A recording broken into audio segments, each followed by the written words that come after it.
And welcome back to Primetime News. And a special welcome once again to our viewers on TVJ International in the Cayman Islands and online at onespotmedia.com. Up first this evening, the Supreme Court has given the Financial Investigations Division the green light to forfeit more than $40 million in cash and millions of dollars in assets from former NESOL executive Lawrence Pommels. The decision comes more than a month after Mr. Pommels, the former chief engineer at the National Energy Solutions, a government agency, was sent to prison. More in this report from Halshane Burke.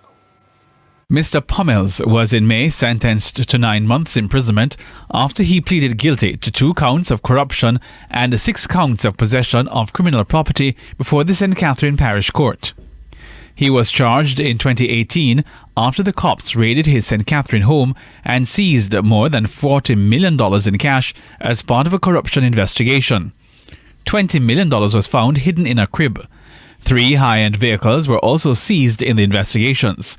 Pommels was also charged for bribery after he was recorded attempting to bribe a senior investigator.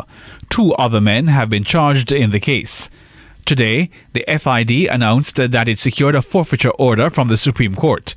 The forfeiture order, obtained under Section 5 of the Proceeds of Crime Act 2007 on June 20, directed the Financial Investigations Division to take the following: cash totaling $36.29 million and $4,800, just over $3 million held in a savings account with a local commercial bank, and just under $1 million held in a local credit union from the sale of a 2014 Mercedes-Benz CLA 250. The High Court also ordered the forfeiture of 3 high-end motor vehicles: a 2009 Honda Accord, a 2014 Audi Q7, and a 2016 BMW X6. Halshane Burke, TVJ News. Days after